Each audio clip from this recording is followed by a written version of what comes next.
Good day and welcome to Gaming with the Colonel. I'm Sean Moran, and today I'm going to look at Shilo by Columbia Games, a game designed by Grant Daglish and Tom Daglish.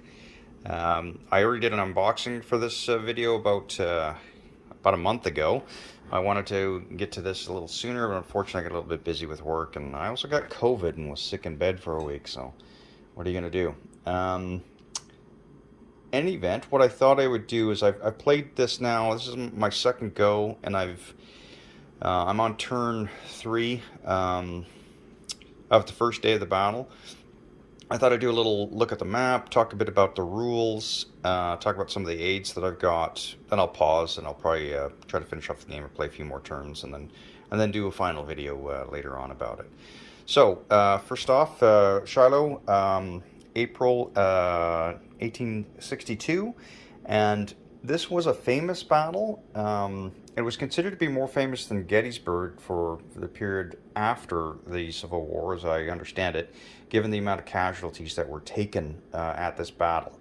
And essentially, what had happened is the Confederates had actually surprised in a Union encampment and might have actually almost won the day, but the Union was able to bring reinforcements the next day and actually beat the Confederates back.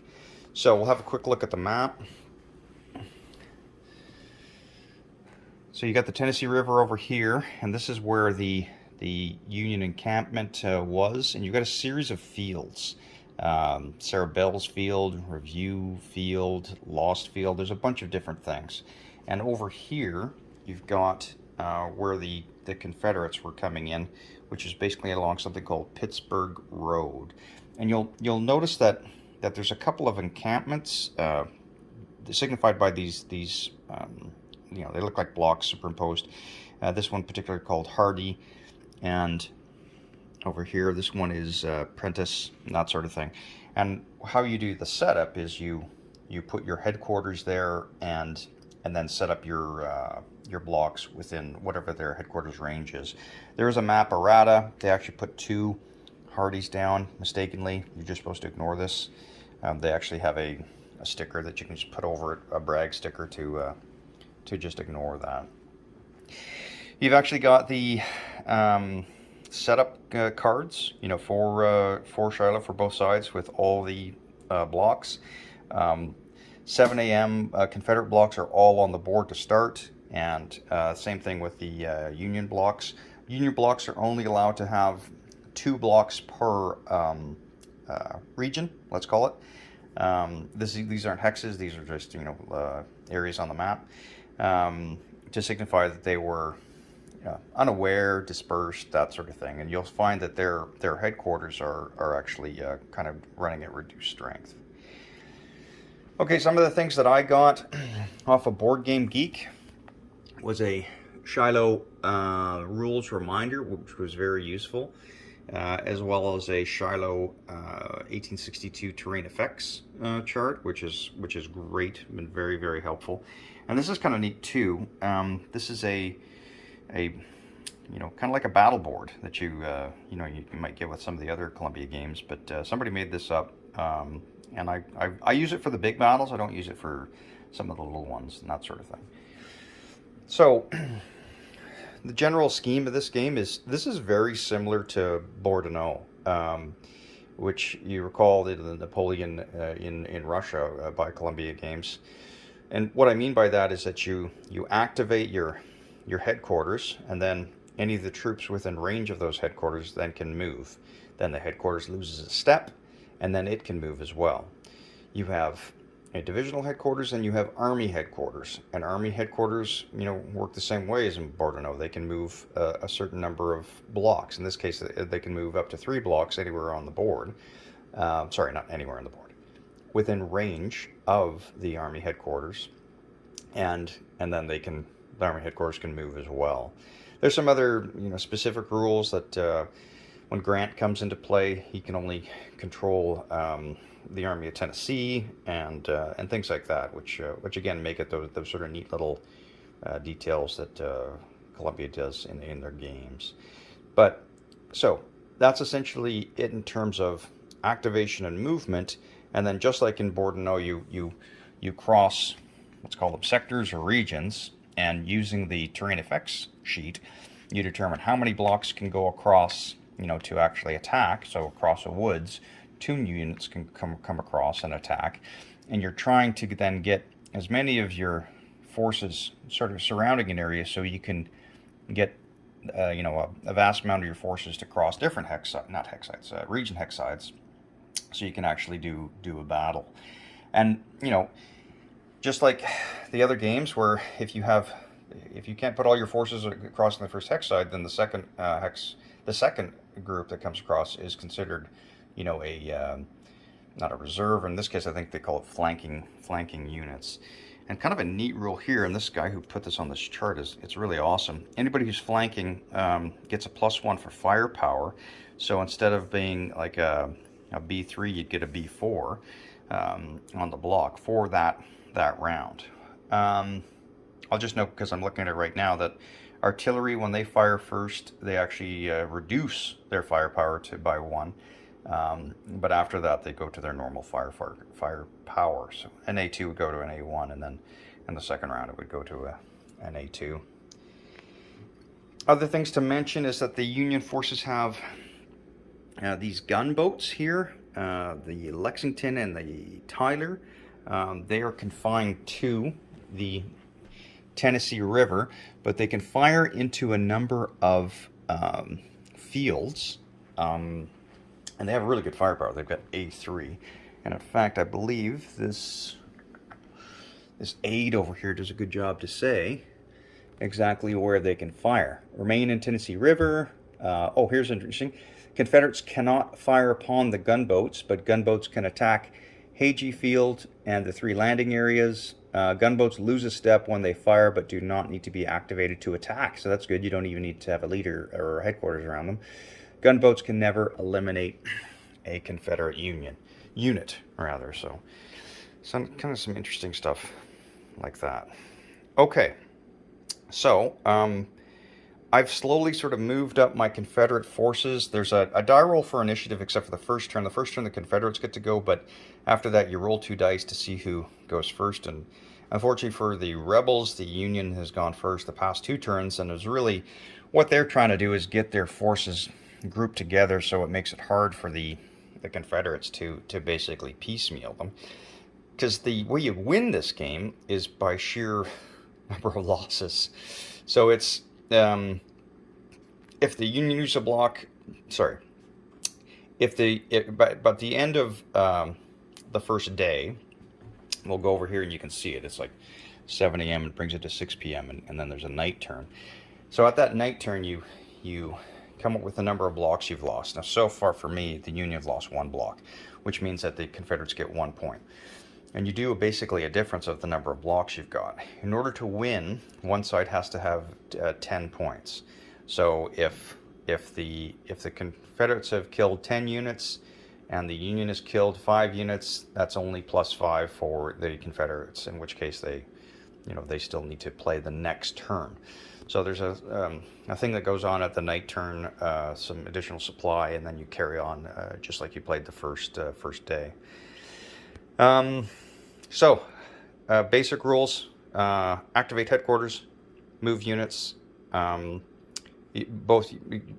Both sides move, not simultaneously, but whoever got the initiative. You do your battles, and at the end of the battles, then each side gets 3 supply points, which you can use to rebuild, your one of your units. I didn't say that right. In terms of you can use 3 supply points to reinforce units. Mostly you're doing it to rebuild your headquarters because you've been using them a lot to move troops around, but you might use them to build up some of your stronger units. I did that specifically for who was this? Clemborn, who had a C3 as a combat factor, and I figured I needed him, when I was doing the battles and that sort of thing. If Confederates take Union encampments, they immediately get, I think, an additional 6 supply points or something like that. I'd have to look that up again. So there's some advantages of trying to take those encampments. Okay, so I'm going to show a quick battle here, and then I think I'll pause and just sort of play some turns and then come back towards the end here. So what I have here on the battle board was I put a marker here at Shilo Church, and I was able to get a couple of sides of Confederates to actually attack. But you'll notice on my first round, I've only got 2 Confederate units attacking, and then I've got these guys reinforcements. So a bit risky attack, but I figured I wanted to do it anyways, and I kind of knew that the Union forces were somewhat, let's say, weak, is what we'll say here. So, just like any sort of Columbia battle, the defender fires first. In this case, the Taylor's Illinois artillery gets to go first. So he's got 2 on the A2. He misses, gets nothing. The Confederates have an A unit, a artillery unit, but recall that because it's the first time they're attacking, they reduce their firepower. So it's actually A1. I only rolled 2 dice. Let me roll a third one. And there's a miss. Okay. Dickey's cavalry, he's got a B1. Well, he actually gets a hit, so we'll take that off the artillery. And then let's do the C1 with McDowell. He misses. Sherman's got nothing. And we've got Buckland with a C2 from Ohio. And he gets a hit, so we get to take that off of Gibson. So we'll turn around, and Gibson will get 2 C3s. And he gets 1 hit, which has to come off of Buckland because it's the strongest unit. Okay, now we're into round 2, and so all these guys come up and they've been flanking. So we'll start off again with Taylor's A2. He gets a hit, and I have to take that off of Ketchum's artillery unit because it's the strongest. Now, okay, my A's can now fire. This is now just firing at A2. And he gets 1 hit, and we'll take that off of this C1 probably. And now they get a +1 for firepower, but the artillery, because it's their first engagement, they're also at a -1, so it's just sort of at A2. So let's do 4 A2s. And it's a nothing. And now we're to Dickey's B1. Nothing. We're at a C1. Nothing. And a final C2. Well, he gets 2 hits on that. That was a really good roll. So we are going to take that off of... We're going to take it off these 2 artillery units because we want the other stuff here. Okay. I should have actually fired this Johnson before that happened. I kind of misspoke there, but I will do it now anyways. So Johnson's got B3, but because he was flanking, he's actually got B4. He gets 2 hits. So we'll go like this, and we'll go like this. And then my final C2 from Gibson misses. Okay, so that was round 2. Now, the other thing is after the first round, you can retreat. I'm fighting this one out because it's an encampment, and although the Union doesn't look very good, I think they got to retreat because if they lose all these blocks, it's going to be bad for them. So let's do that. So here we're on round 3. Who gets to retreat first? The artillery can, and you gotta. So I've just moved that artillery back to this region. They're not overstacked because it's clear. You can actually have 6 units in a clear region. So that means the artillery guys can actually fire. The Union guys can actually fire. So that's 4 A2s. Oh, misses, nothing. Okay, so then our Bs can go. So I'm going to get Sherman the heck out of there with Dickey.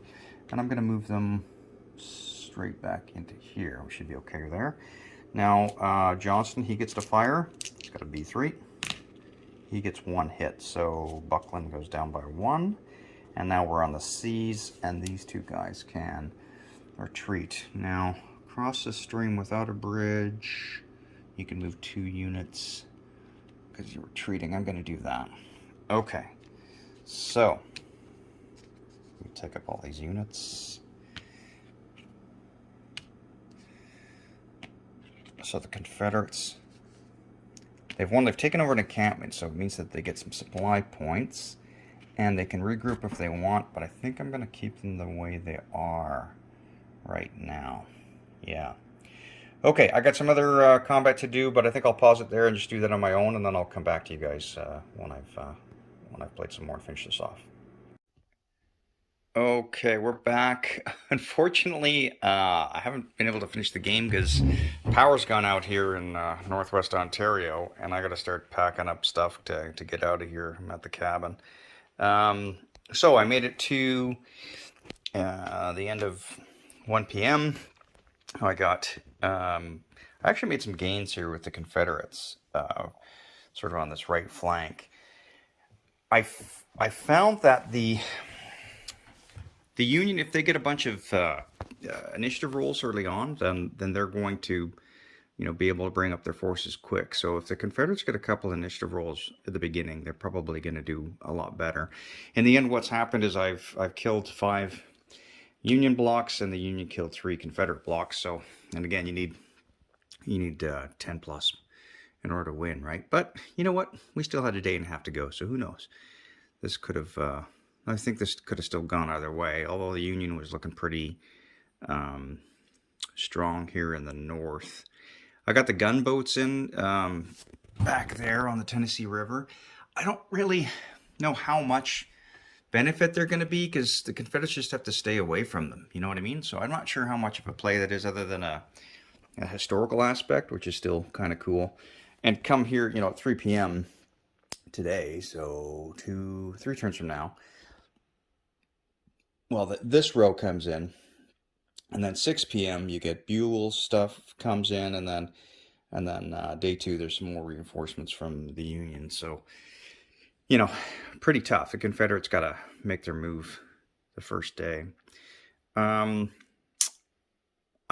like the game. I think I'll look forward to playing it again. Again, it's got that whole Borodino or Borodino feel to it, but maybe of how would I say it? Maybe a lesser extent or a smaller area. Maybe that's the way to say this. Still enjoyable. I know what I was gonna say. You got to just get in and play it, because then once you start opening up spots on the map, then you might start off with the strategy, hey, I'll move right or I'll move left, yeah, whatever. Once you start getting into it and you start taking an area and then you're weaker here, then you got to kind of have to change gears. And that's the other thing I noticed too, is that I'd use up headquarters or leaders, and it'd be, okay, I can't do anything over here now. I don't have the strength, because you only get 3 supply points, right? So you're generally using them to get your headquarters back in action, but sometimes it's not going to get them back into action. So you have to basically do nothing on one side. I mean, you can still move units, take straggler rolls and things like that, but it kind of limits you, in terms of you've got to think about it, is what I'm trying to say.